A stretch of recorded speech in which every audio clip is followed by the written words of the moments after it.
Good evening. Welcome to BITFLIX. This is D Biddy, and I'm here to talk about two movies I saw this week right here on my couch. First movie I saw last night, and that would be Spring Breakers with James Franco, Vanessa Hudgens, and Selena Gomez, which was a surprise because she wasn't really even listed in the caption or the capsule right there. So, anyways, it was a film about four girls that head off to spring break, and as it were, they don't have enough money to get there, so they three of them end up robbing a restaurant in their neighborhood, and then they end up using that money to go have a good time in St. Petersburg, Florida. At which point, later in the movie, they meet James Franco's character, who is referred to as Alien. uh, he's a hip hop artist slash just pure hustler. Spring break, spring break, spring break forever. You'll catch that if you see it. It was very stylish. Reminded me of watching Miami Vice back in the day. Um, it was the director, which I'll put in the notes here at the bottom on YouTube. It was a female director, which for all the gratuitous uh, topless shots at spring break, you would have thought a guy would have maybe had control of the film, but it was very stylish. It wasn't done in too terribly of a annoying fashion, but you had to capture the depravity of a spring break week or weekend or however many days it took place.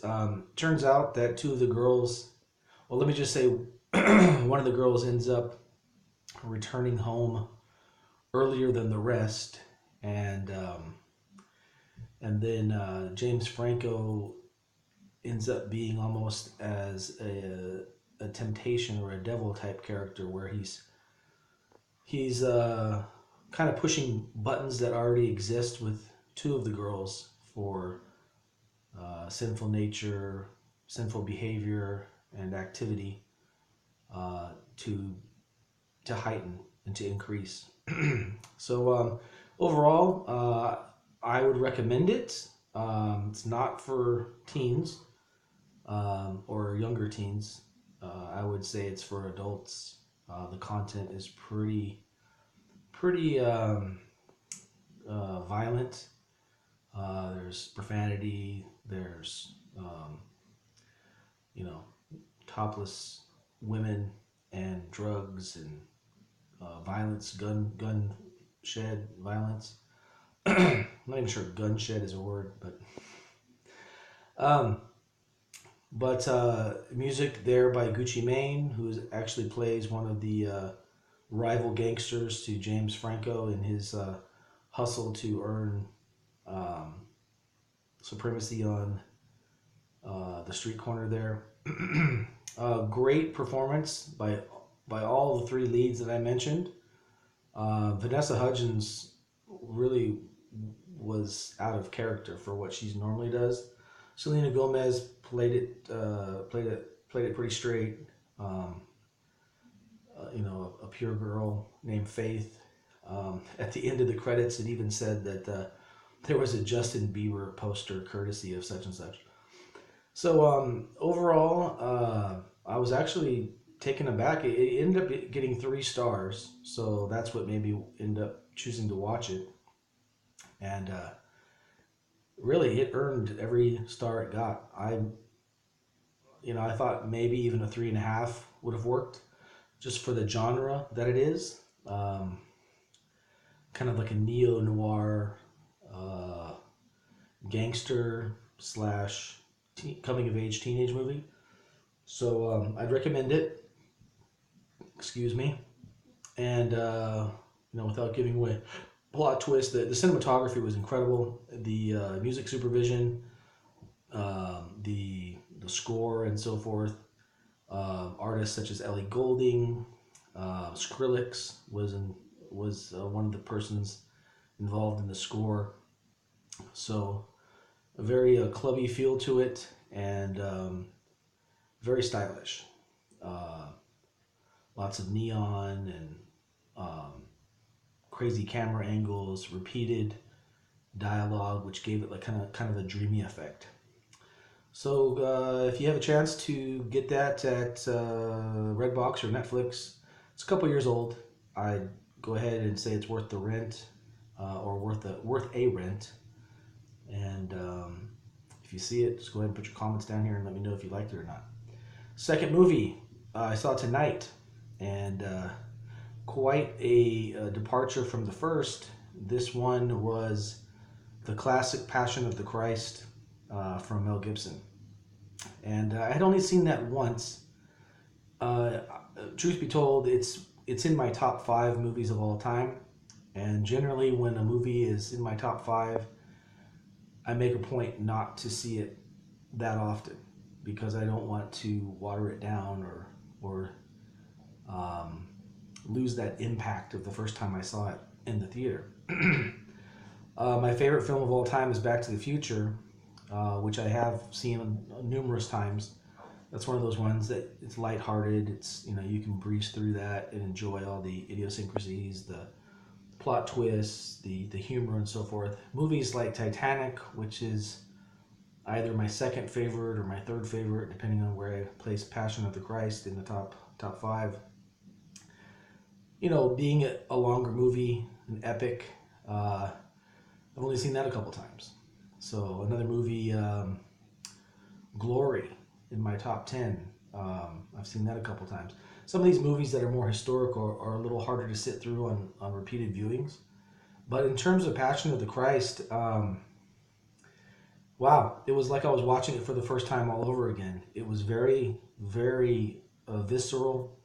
A lot of the things that I thought I had seen the first time around, I said, wow, is this new? Is this something added to it since I saw it in the theater? I didn't recall as many stylistic shots of the person that's portraying the devil. I don't remember the children harassing Judas as little devils. I don't remember that. What did get me, even as much as it did the first time I saw it, was the scene where Jesus is carrying his cross up to Golgotha, and he stumbles, and he's laying there in the street, and then his mom is seen looking at him with compassion, and there's a flashback to where Jesus falls as a toddler, and she runs after him and picks him up and assures him that everything's going to be okay. When I saw that in the theater, I shed a tear, and I did again right there on my couch tonight as I was watching it. Amazing scene, amazing movie. The fact that it's all in subtitles and it's basically in Aramaic the entire movie, Hebrew, Aramaic, the language of the day.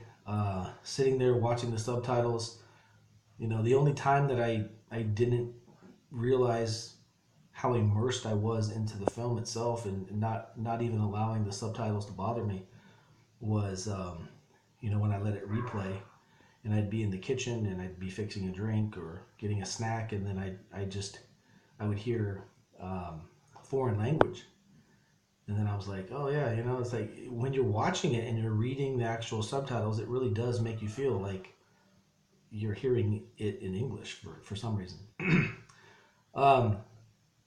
The caption says the last 12 hours of the life of Jesus of Nazareth, and him paying the price for our sins. So without going into too much of a theological dissertation here,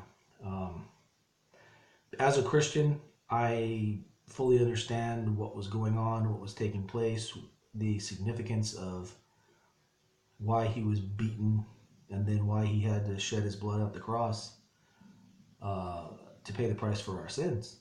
Without the shedding of blood, there's no forgiveness of sins, is what the Bible teaches. And the acting, tremendous. Jim Caviezel. I'm not sure if he was even nominated for a Best Actor position. He may have been. Uh, he may have been nominated for a Golden Globe. I'm not sure if he was nominated for an Academy Award. If you guys know, just put that in the comment section if you recall. But I tell you, that was one of the best performances I've ever seen from a male in an acting role. So, kudos to you, Jim Caviezel. Just a side note, when I took an acting course at Orange Coast College, my professor or my acting coach basically said it was screen acting. I took theater acting at another college course at Irvine Valley.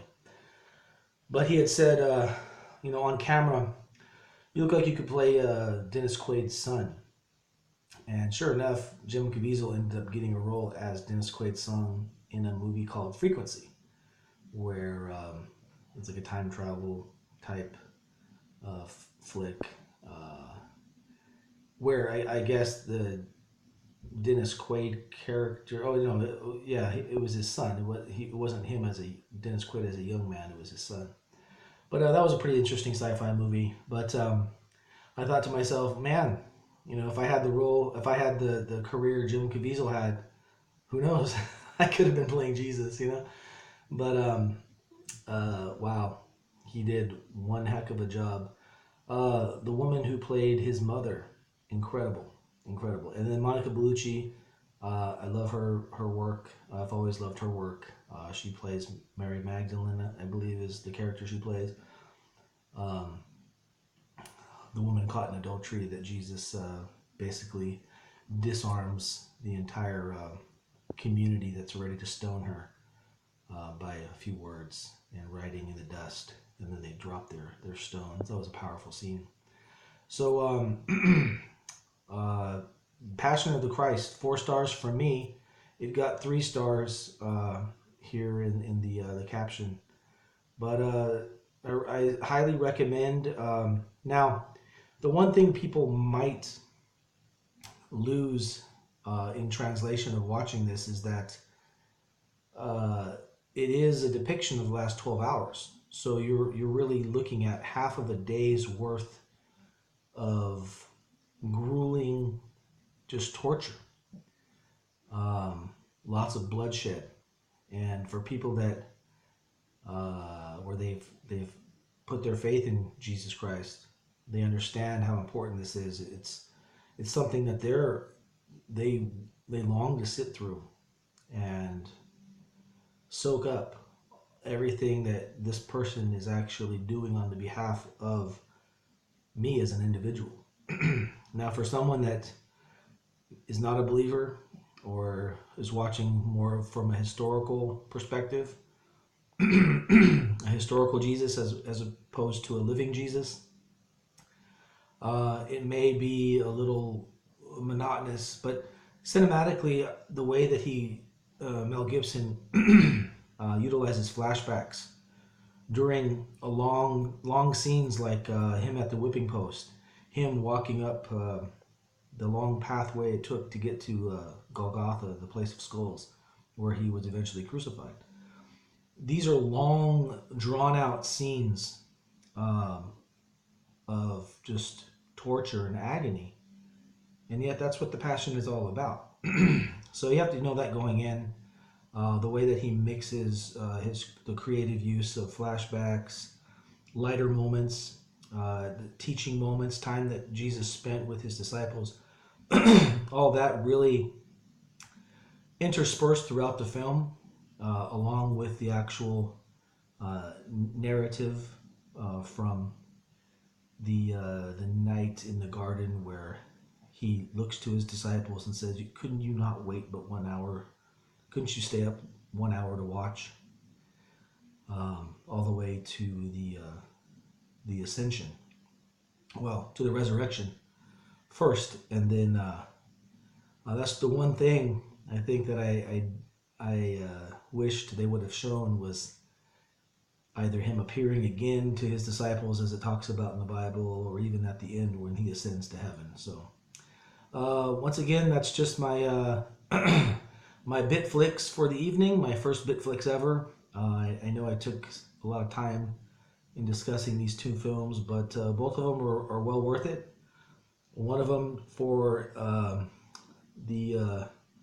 for each shoulder, I guess. You got the angel on one shoulder, and you got the devil on the other shoulder. So I'd probably watch Spring Breakers first, and then I'd follow that up and watch The Passion of the Christ, because you'd probably feel pretty dirty watching those two in reverse. All right, you guys. Thanks for listening, and subscribe for more BITFLIX right here on YouTube. Thanks. D Biddy signing off.